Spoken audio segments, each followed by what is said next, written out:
Fae'd, defender of the rainbow. Ally! Yes! You're listening to Getting Fae'd. We, Lukas, Lea, and Maike are reading A Court of Mist and Fury for the very first time. Today we're discussing chapters 59 and 60. Get Fae'd with us! Woo! bonjour, Bonjour! Bonjour. Is this French now? ça va? Ça va bien. That's all I know. Sacre bleu, Lea. Baguette. Oui, oui, fromage. So this is a podcast about A Court of Mist and Fury. Getting educated. Yeah. In French. No. Today we're going to be discussing the fight with l'auteur. L'ordinateur. French people, we love you. I'm sorry. But before we get to l'auteur, la mort de l'auteur. Spoiler. For anyone who speaks French. Spoiler. What happened in the last episode? So didn't they talk with the queens? Yes. The queens were in the house, the house of mortal people. Yeah, two of them. Yes, the golden one and the ancient one. Yes. And they refused to give them the book, even though they asked very, very nicely. And then they begged, and then they were angry. And then the queens were like, oh no, very important thing. They showed the queens Velaris in the Seeing Stone. In the Veritas? Veritas. Verita. Oui. And That the was queens were like, French. oh, your trust is... Appreciate. Yes. And then they leave. And then Rysand spies something that was hidden behind the Golden Queen's skirt. The book! The book is there. Nice. And now they can like, woohoo, we got the book. Yay. Because she was moved by his love letter or whatever. It doesn't matter, really. Mm-hmm. The important thing is they have the book, but they had to show the location of Velaris. And then they go home. Yeah, Fae'd has a good time. Rysand and Rysand and Morrigan, that's her name, are back bringing the... No, they. Rysand and Morrigan are away, bringing back the Veritas. It's a very complicated book, okay? Back bringing. The important thing is they are not in Velaris right now. And then Fae'd and Cassian have a good talk. Heart to heart, that's how you say it. Talk to talk. A good talk, a heart to heart on a bridge. And then attack happens. Oh no. And Fae'd is frightened, but then she decides to fight for her people and defend the rainbow of Velaris.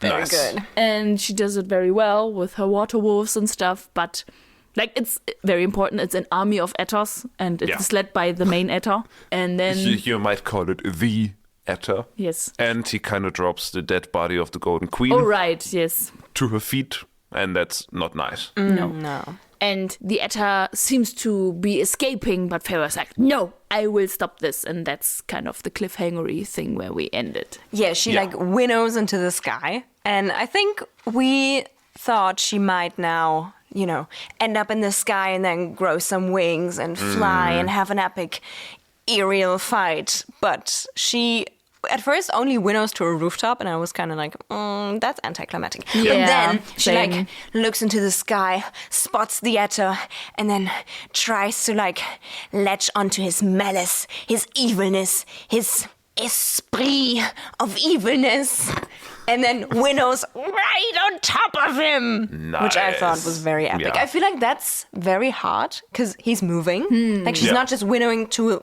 a standing point, but to something that's moving. Yeah. Very, very Yeah. skilled. And Yeah. it's the closest we've yet gotten to freefall sex. Maybe. You know what? In my notes, I wrote, insert freefall sex joke here. And I delivered.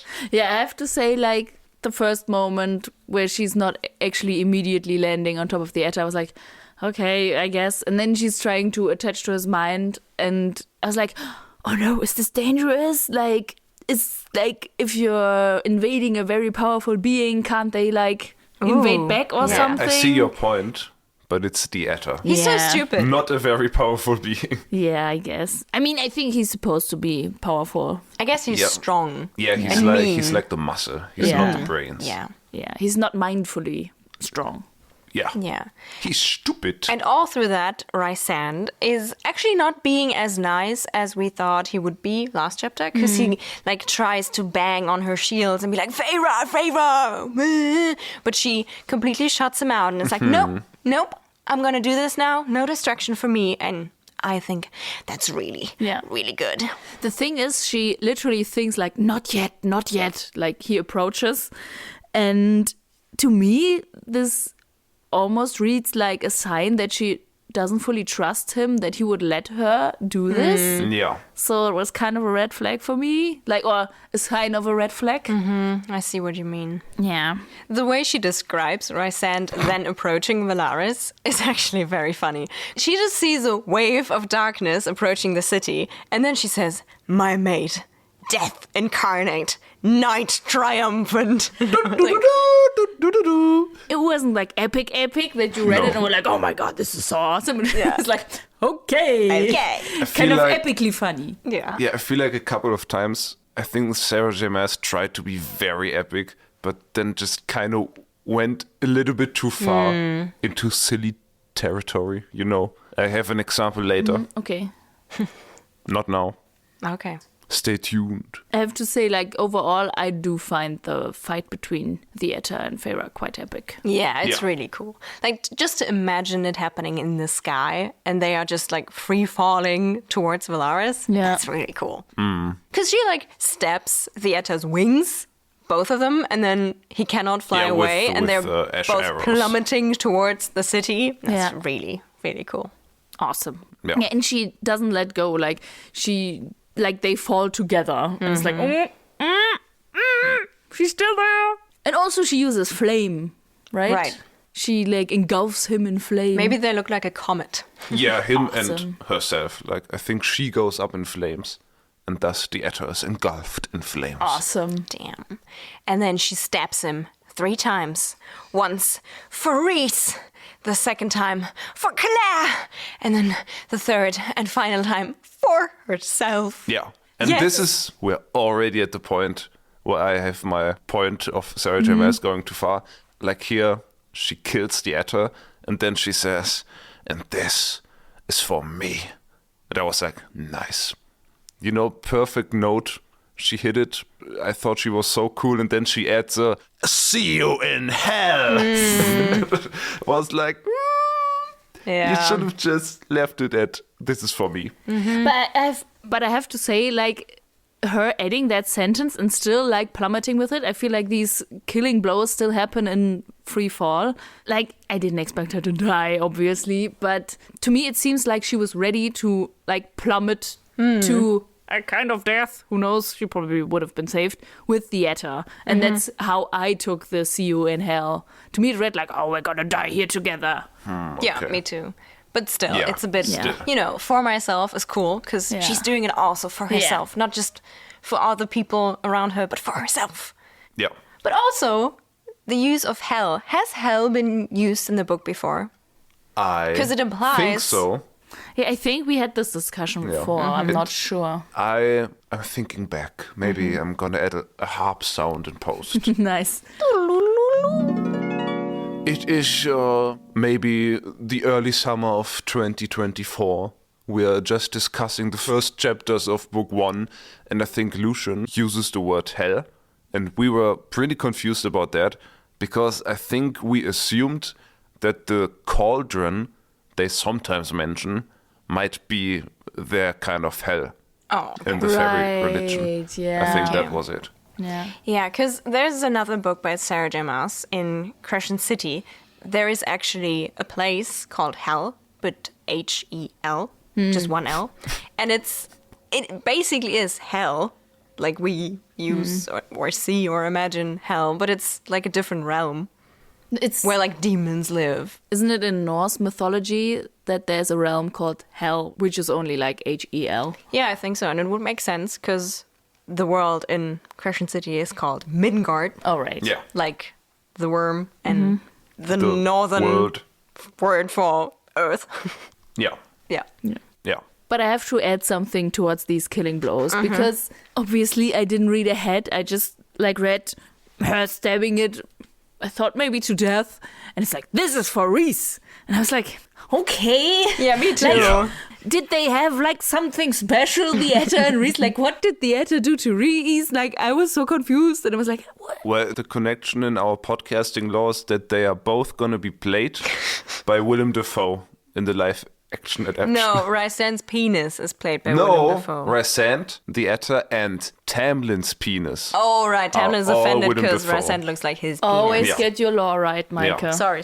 I forgot. It's so important. Yeah, and Farah probably listened to our podcast, and then that's her connection. For real, like, was the Etta involved with like his traumatic backstory or stuff?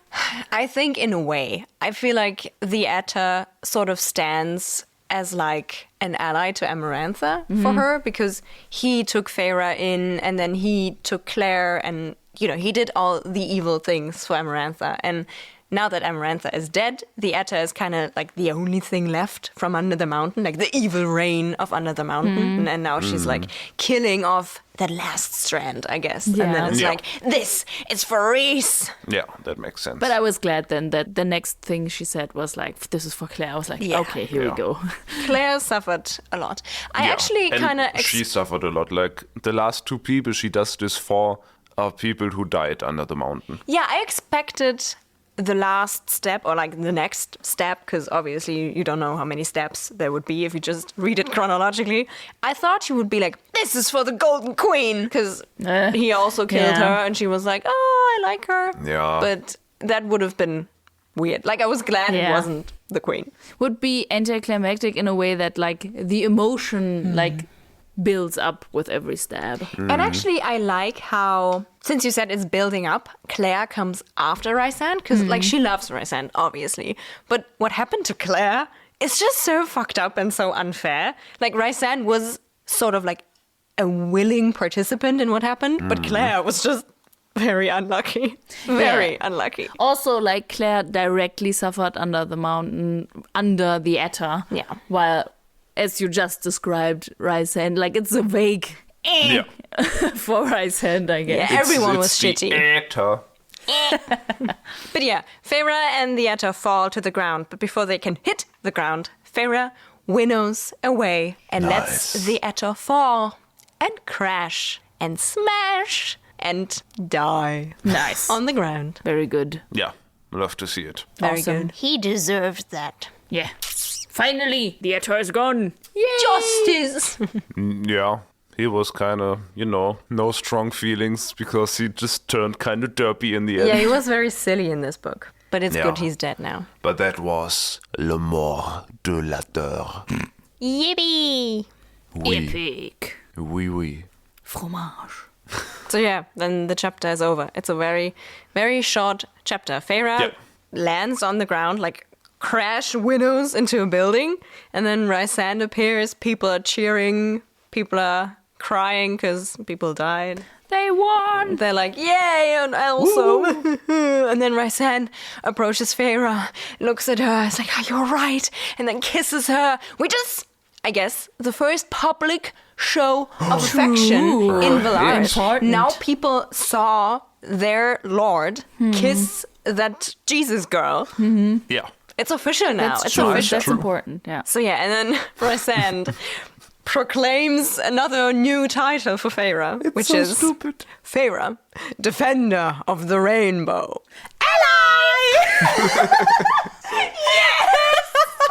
I hate that title. And I also want to suggest another title. I think she should be called Feyre. Ally Supreme, Gay Incarnate, Slay Triumphant. Nice. Very good. Yeah. Strong. Yeah. Yeah. Defender of the Rainbow is such an ally title, though. Yeah. It's like, ooh, Adventkeys. I'm for them. Totally. It's, I don't know, it's so stupid, but also fun. Yeah. It's Yeah. also funny because, like, correct me if I'm wrong, but has she ever been to the rainbow? Wasn't it always like, oh, I really want to go to the rainbow, and then she, like, never did? Wasn't it? I mean, the theater where they were Yeah. probably was in the rainbow. I guess. So I guess we didn't get the now I'm in the rainbow. Okay. Or did she?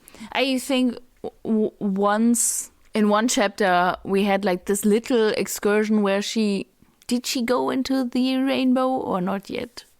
I wasn't sure. I'm not sure anymore. She turned around. Yeah. I think she Yeah. was not strong enough to go there yet. But now she defends it. I mean, it is epic that's the part she wants to defend, that she values most, kind of, or I guess it represents the parts that she values most, because I do think she values the whole city and not just those 3 streets or something. But yeah, I feel like it's just their thing. Like, they're nobles and they always have these kind of epic names, so I guess she's a collector of titles now. I was too lazy to look it up, but do you remember all of her titles? Fae'd Cursebreaker. Cursebreaker. Cursebreaker. But, I mean, doesn't he name her title? I think he says Fae'd Cursebreaker, Defender of... I think the that's rainbow. all her titles. Really? Is it? Yeah. Wasn't there another title? No? Okay. I mean, she's water not... nymph friend. I mean, she's not High Lady of Springcourt or whatever she was supposed to become. Yeah. I mean, she's emissary of the Night Court. True. Yeah, maybe but I is meant that a that. title or more a role? If you say it epically, it can be a title. I think it's more of a role. I guess. Because otherwise she would be like Mortal Mouth of Night Court or something like that. Ooh, that sounds kind of icky. But yeah, maybe that is what the Wang discussed, why they were cleaning up the mess the Ettors left behind. And we're now in chapter 16. I gotta appreciate that these very important people who did most of the work then helped cleaning up. Yeah, they spent hours doing it. Yeah. Yeah. Awesome. And like everybody in the crew is like dirtied and bloodied and exhausted. Like they all like fought equally and then Yeah. helped equally. Yeah. It's so cute that now they're sitting down to discuss what's happening next. Amryn is like half asleep on Asriel's shoulder, and Asriel's tired, Cassian's tired. They're all like, okay, but let's discuss what's gonna happen next. But Amryn is so cute. Yeah. Tiny Amryn. I love how she says it. Tiny Amryn. I also loved how Fae'd describes what she did, that she helped the people of the rainbow to tend to their wounded, count their dead, which is a Hamilton reference. Ah, okay. Thanks. Very good. Isn't Yeah. this also where we kind of learn about the specifics of Amryn's powers? Yes, Which is we pretty do. dope. Well, I don't know if it's like these specifics, because we've seen her use her power in a different way. But Rysand tells Feyre that Amryn spent most of her magic by infiltrating the minds of the soldiers and giving illusions to them that led them to like fall down because they thought they were not still up in the air, or like drown because they didn't see the water, or get so panicked by nightmares that their heart just stopped. Reasonable. Sure. She can also have a title. She's Amryn, the wielder of nightmares. Would fit, I guess, yeah. This suppose. feels like a title that Sarah J. Maas would come up with. Yeah, I agree. It's me. No! Just to clarify for our listeners, I just did a funny joke where I pretended to pull off a face mask. Mask. I have to say, thus implicating that I was indeed Sarah J. Maas, the author of the books we talk about. Just a disclaimer, I'm not. thanks for clearing that up, Lukas. You're welcome. There was one thing that confused me, because Feyre also mentions the siphons being empty. Mm-hmm.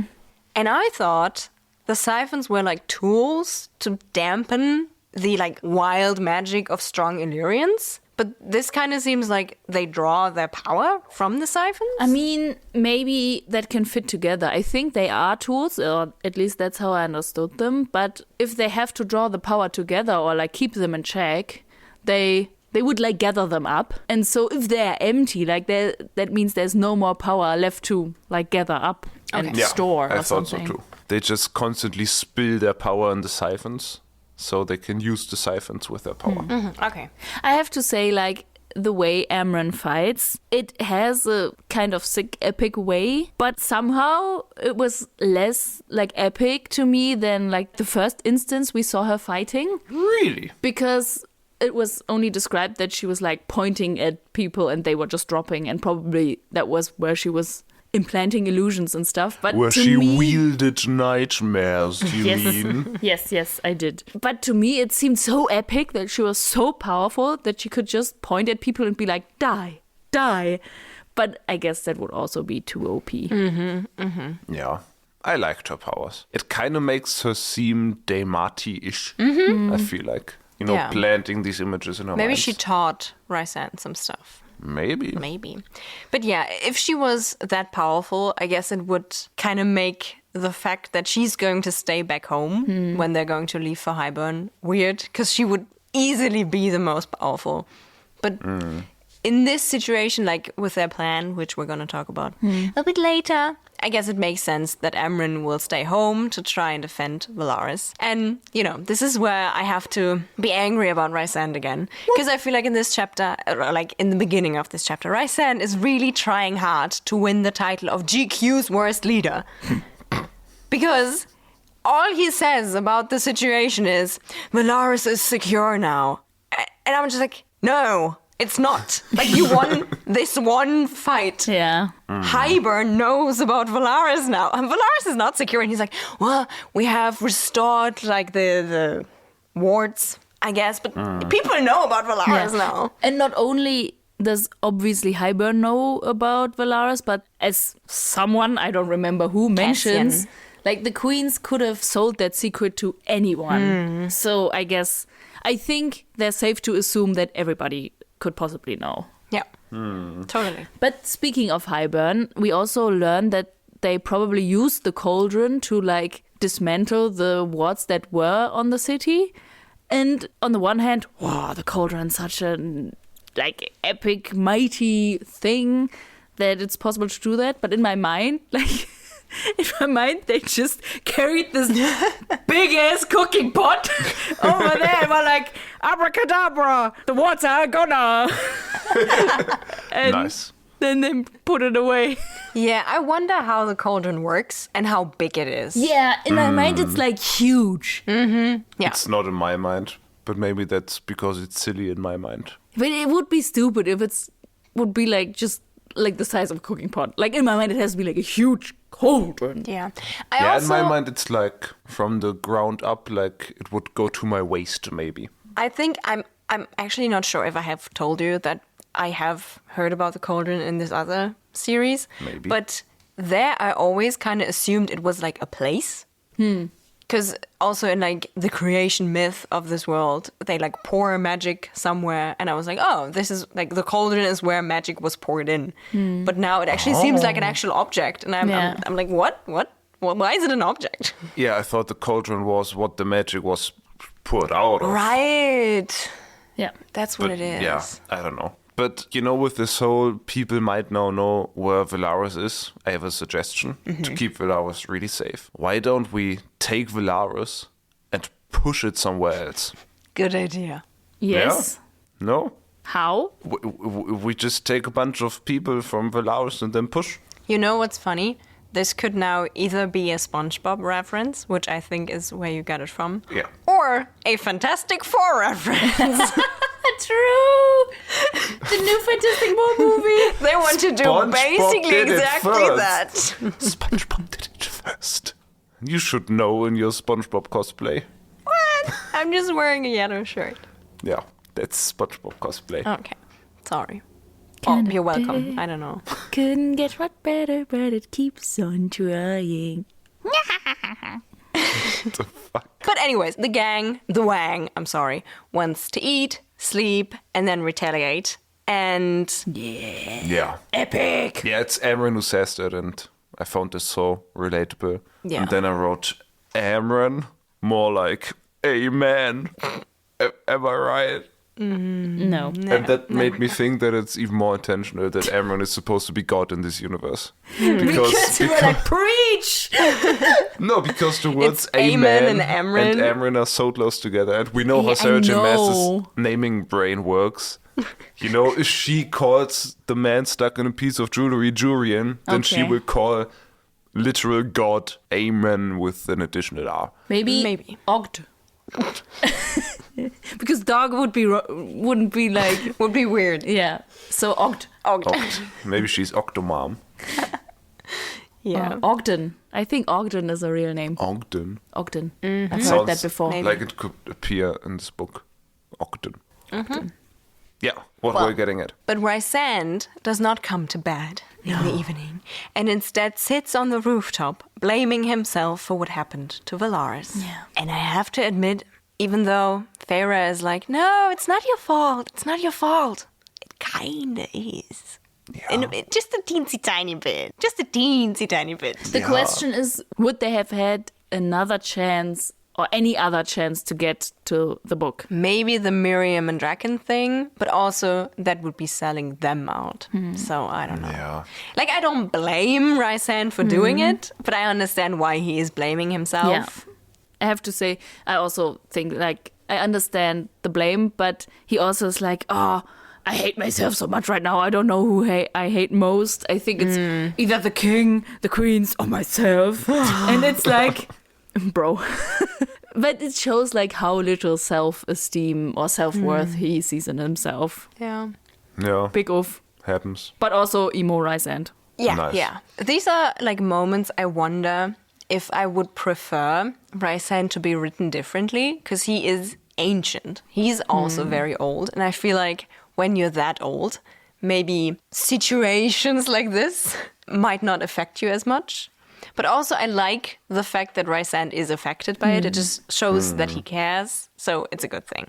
Yeah, one would think he would have made mistakes in his life before, because Right. just because he had such a long life, and that thereby he would have learned how to go about dealing with mistakes. He just feels very deeply. And that is a Yeah. good trait in a man, I guess. True. Yeah, the thing is, if all these immortal characters would have developed maturity at one point in their lives, this book would be quite boring, because there would be no conflict. Yeah. True. Also, Correct. no character development. Yeah.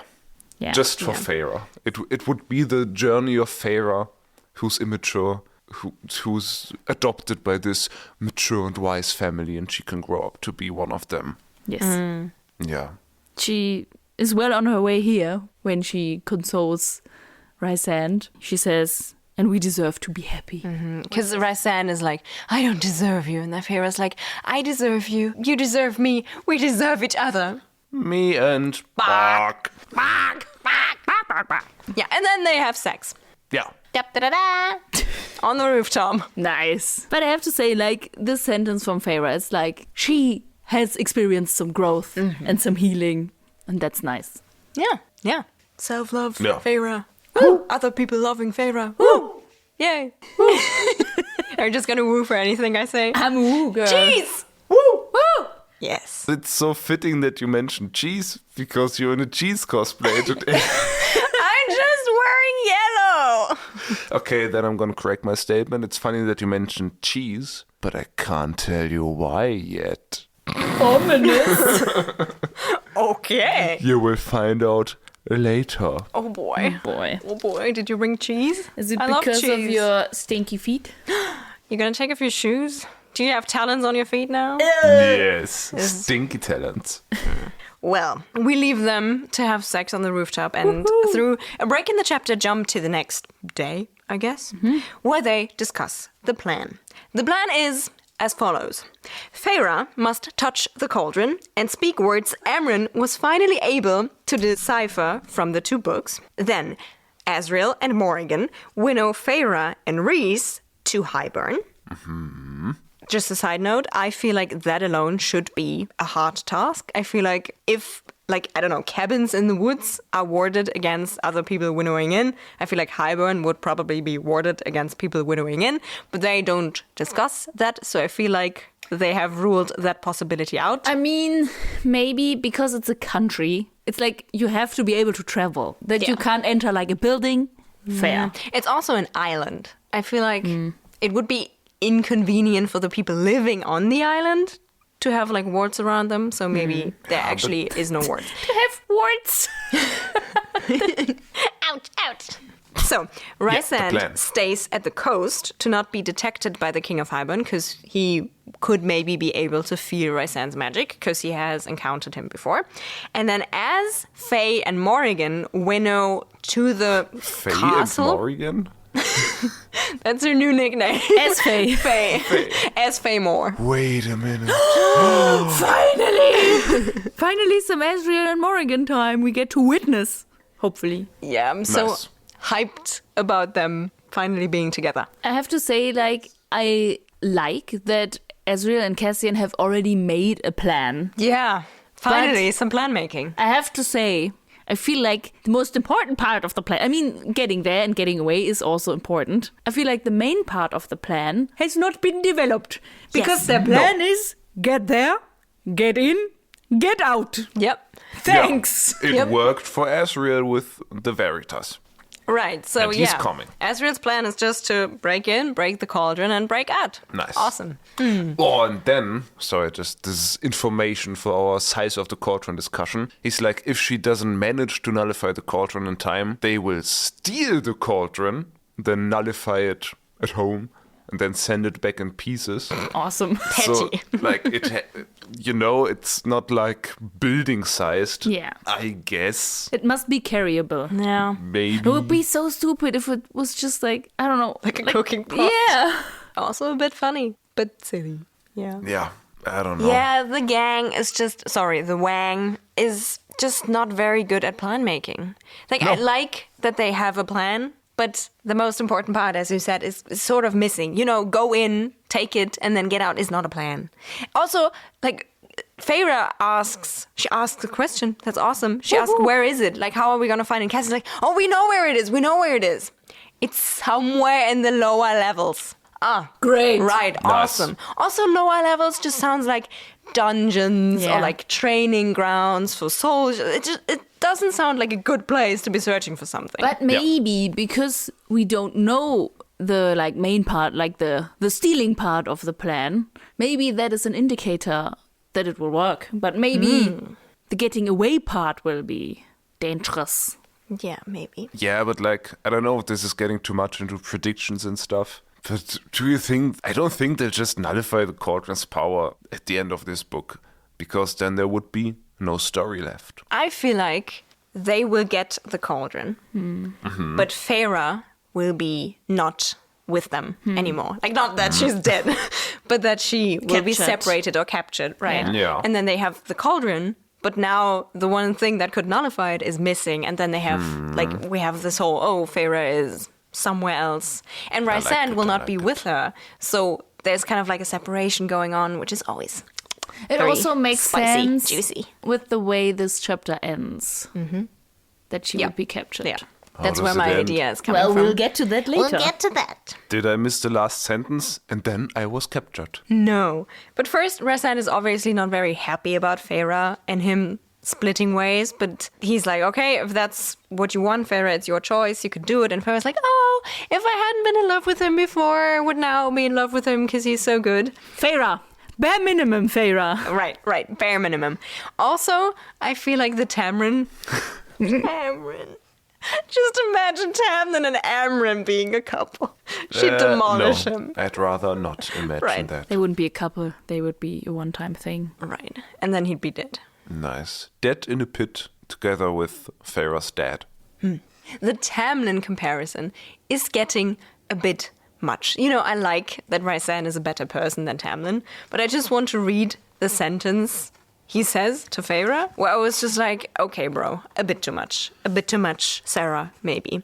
Because he says, you might be my mate, but you remain your own person. You decide your fate, your choices, not me. You chose yesterday, you choose every day, forever. I agree, but I also think he says it because of Tamlin, like to Yeah. reassure her. So Yeah. it's not like he says it out of his heart to just reassure her that she is her own person. But it does not feel like something you just say. yeah, but if he would have just said it, then it would, to me, it would feel like, okay, the book makes a point to make him different from Tamlin. But to me, it read like, okay, he's reassuring her, like, you know, I know you have trauma with this, and I'm making sure you know this is not what this is. Yeah. Yeah. I have to say, I agree that it's written quite over the top, as are some things in these chapters. But I also do like just the contents of this conversation.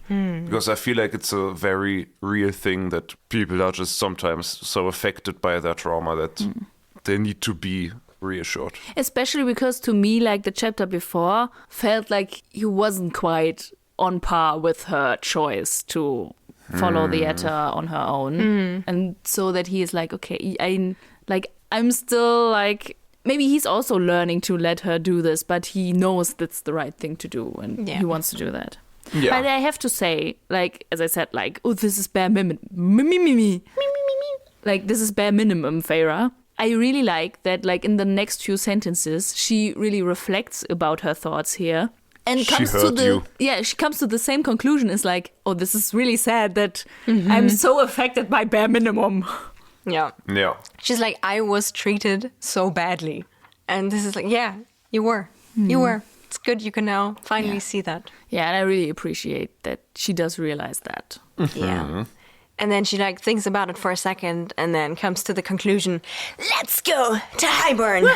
And this is not where the chapter ends because we can only go to Highburn after Rhys proposes to Feyre. Yay! Oh, right. I guess I didn't write that down. So unimportant. Unimportant. Yeah, it's just a very short bit of the chapter. It's like a page. And he gives Feyre his mother's ring, the one she stole back from the Weaver. And oh boy. Like, this could be very romantic. It could be. If it wasn't for Rhysand telling Feyre that getting the ring back was a test his mother had set up even before she died. Because she was like, well, whoever you're gonna marry or whoever's gonna be your mate, they need to be worthy. And how are we gonna test that worth? Well, yeah, I'm gonna give the Weaver the ring. And if your female girlfriend... I was about to say future girlfriend, not female girlfriend. And Your female girlfriend! You need Just to be making gay sure. under my watch! your future girlfriend needs to steal that ring back, and if she doesn't manage to do that, well, she can go to shit. What the fuck is this woman? Mom, are you okay? She's so crazy. Mom, can we not do that? No!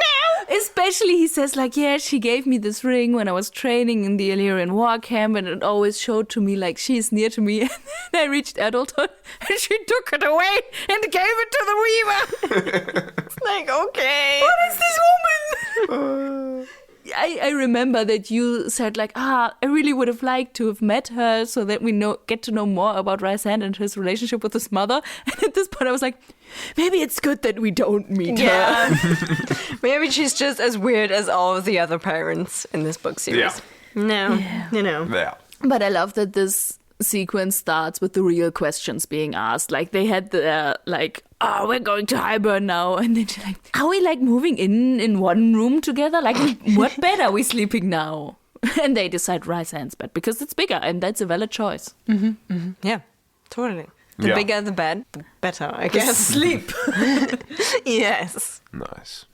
But yeah, it's also very funny that Rhysand actually did it. Like what his mom asked. He was like, well, I like Feyre. She's my maid now, I guess. Oh, she's gotta get my ring. Well, he promised her his mom. Lol. Are they siblings? Is this where the siblings plot comes in? Why was that such a big thing in like early 2010 books, I guess? For some Why? authors, it's still a big thing. Oh boy. George R. R. Martin looking at you. Well, yeah. But also, Yeah, Shadow he and wrote Bone. it.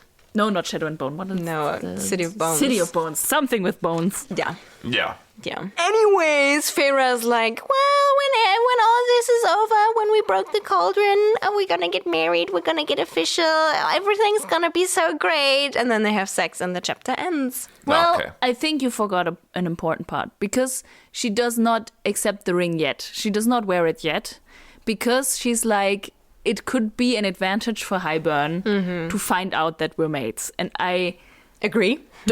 I do agree.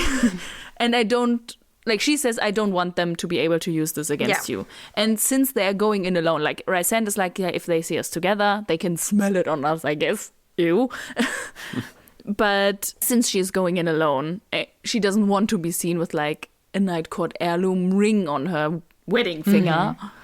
Is that a thing? A wedding finger? Now it is. Okay.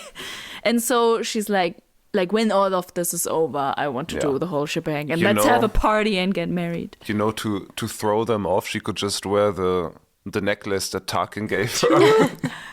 You know what I thought could happen is that maybe she actually gets captured by Hybern and then uses the whole, well, they don't know if I'm like with Rysand or like just his prisoner in a way. And she's like, well, I just escaped him.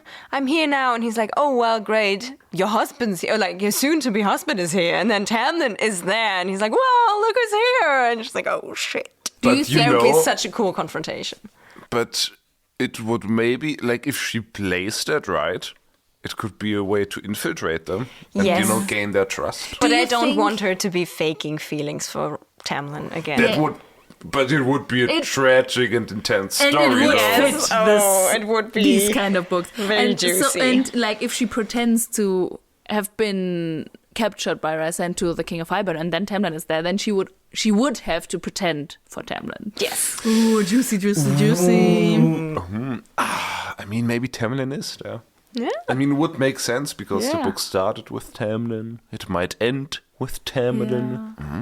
Maybe. I also was Maybe. thinking that maybe the reason why she is captured is that she uses her Daimati powers on someone.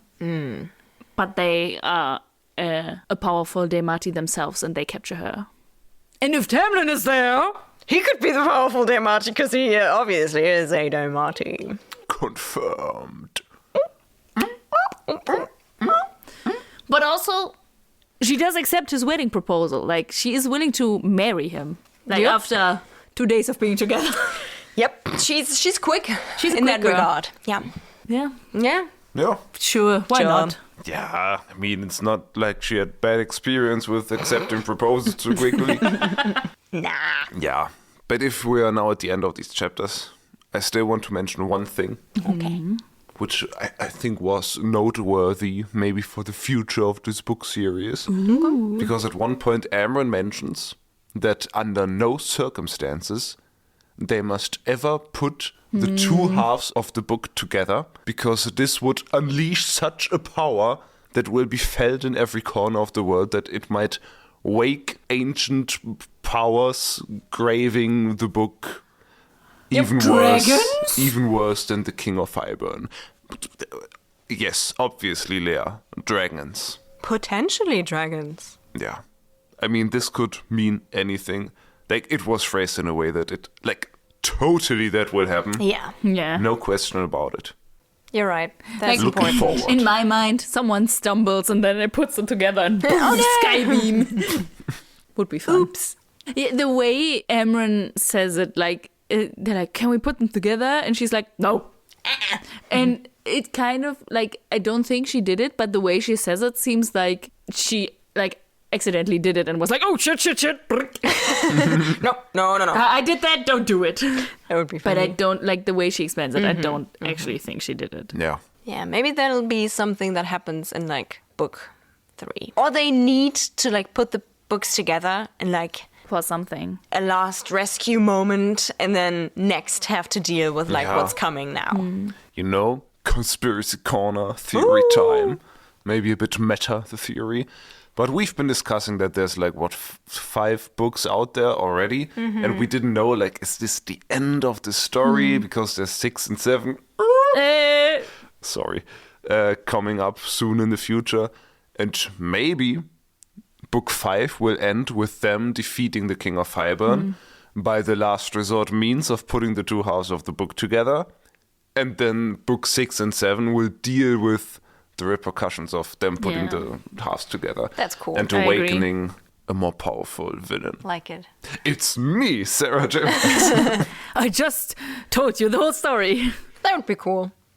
Sounds like a good Maybe. story. We just have to see first. We will have to finish this book. We're getting very close. Are you excited? Yes, very. I'm excited. Very. Same. But before we go on reading, we have some recommendations to talk about, guys. Yeah. And this, as you might recall, is where my cheese joke comes in. Oh! Yeah. Because Maike in her cheese cosplay, I'm just wearing yellow!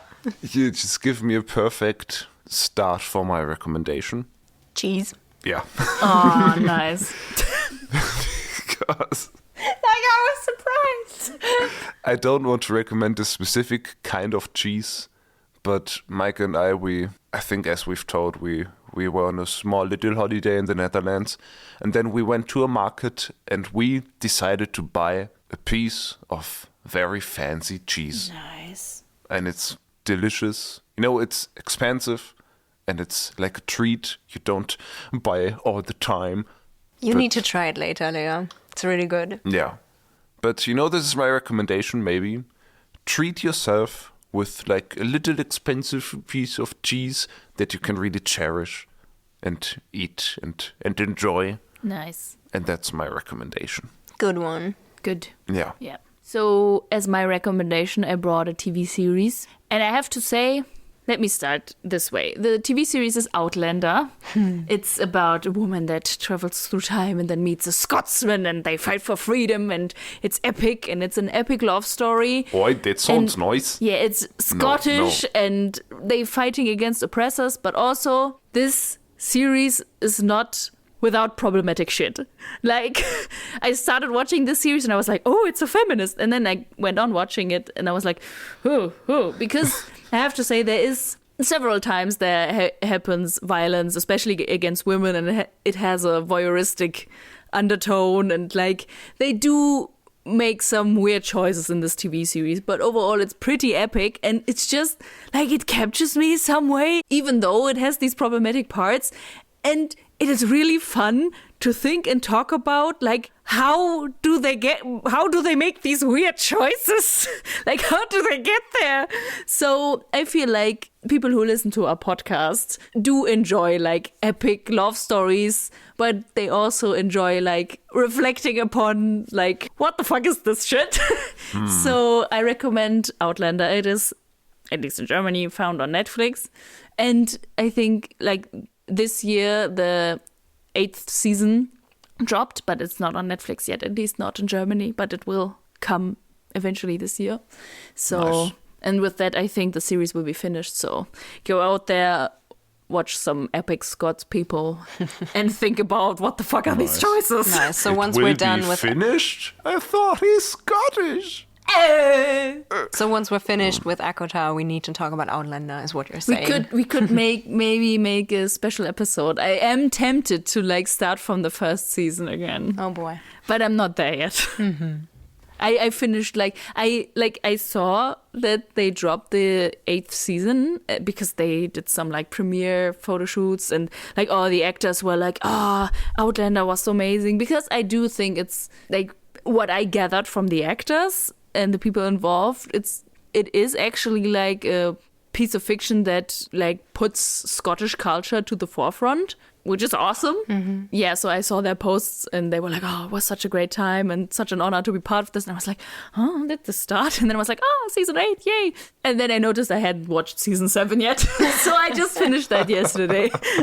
I read some of book 1, but I think I was too young when I started it. Because it's a very sexual Yeah. book also. And I thought it would be fantasy because she like travels back in time, but then the fantasy aspect kind of gets dropped, Yeah. I guess. And it was just them having sex. And I was like, oh, okay, what's happening? I'm not sure if I should be reading this. Little 7-year-old Mike was... No, it wasn't that extreme, but I think I was Okay. like 14, 15 maybe, like when I was in my peak fantasy phase, and I just wasn't interested in that kind of love story. Yeah, like explicit content warning for Outlander. There is a lot of SA happening, like in all directions. Yeah. And yeah, so yeah. Okay, my recommendation is actually like, The cheese gets to talk. you're so mean, I'm just wearing yellow. It's almost an orange. No, maybe not. No, I don't know. it's just it's the very light. very It's yellow. not just that you're wearing yellow that I think of you as cheese. Is it my feet? You're also stinky. You're so mean. Yes. Okay, so my recommendation is maybe a bit boring and also just practical, but my recommendation is to wear earplugs at concerts, because I'm not just saying this because I want to be like, oh, wear earplugs to protect your hearing, blah, blah, blah. But yesterday I went to a concert, Lukas concert, to be exact. Wow. And for Was it nice? the opening bit, yes, it was nice. But for the opening act, I forgot to bring my earplugs. Like, I brought them. I always bring them. I've been going to concerts since I'm like 14, and I often wear ear protection because I need my hearing. But Yeah, context. The backstage was literally backstage. Maike gave me her stuff and was like, can you put it backstage? But then you couldn't access the backstage during the performance of the support group because you would have to go Over the stage. over the stage, which would have been weird. yes, I would have been like, just passing through, because you're too loud. No, yeah, it was okay. I feel like my hearing's all right. It was just 30 minutes. But 30 minutes stack. So don't ever think, it's just 30 minutes. Yeah. Those 30 minutes can do so much damage. No, It was just very loud, and it made me not enjoy it as much as I could have enjoyed it. Because I was like, it's loud. Is it be okay? Will my ears be ringing later? And then I had my earplugs, and I could enjoy Lukas' show. And I was like, yay! Yeah, real talk about hearing loss. Like, if you hear way too loud music, and I'm not sure what exactly happens. Is it that little sensitive hairs in your ear die or something? And it's something that does not get better. Like, if you lose hearing, It's don't gone. get it back. It's just gone, and then you lose more and more. So always wear protection. Yeah. Once you regularly started having gigs in small clubs and stuff, you were like, Leah, you need to get some ear protection. And then my brother got me some. And that's cool because I can change the filters to the degree of protection, I guess. And that's also cool. Yeah, earplugs today are really cool. They don't muffle the sound. No. Stuff sounds okay, and they're comfy. Yeah, just do it. Just do it. And also people might not know. I didn't know. I was just like, it's loud. Sucks to be me, I guess. Yeah, I guess you sometimes don't think about it. Yeah. But now you do. Because of Recommendation Corner. With getting educated. Yeah. Getting educated. Yeah. There was... I don't even That know. was what- nothing. No, it was just bad. Yeah. I'm so sorry. We are so good at putting education out there that the cheese is now sentient. I'm leaving. This is the end of the episode. I'm gone, okay? Bye. It was nice. It wasn't. It was okay. You were mean. Well, Goodbye. sorry. I'm gone. in case you listeners have stayed though, we can recommend you visit our social media pages at Getting Fae'd Pod on Instagram and TikTok. Also, we have a YouTube channel where you can also find all those short form contents and the episode. Maybe you're listening on YouTube right now. Hi guys on YouTube. Hello. Hi. I mean, I'm gone. Who was that? And if you have some feedback, please send us your feedback on one of these platforms, maybe as a comment or as a PN. PM. PN is German. A personal message. Persönliche Nachricht. Yep. But please don't send us any spoilers because we're so close to finishing this book. And if we now learn how it ends, it's too bad. That's sad. Also, if you like listening to our podcast, consider giving us a rating. That helps very much. And what helps as well is if you also recommend this podcast to other people because word of mouth really, really helps. Yeah. Thank you. So if you're on a date, on a cheese eating, Outlander watching with earplugs in date, then you can be like, hey, you know who recommended me all these activities? It was this nice podcast. Good stuff. Yeah. And then we'll see you next time when we're Getting Fae'd.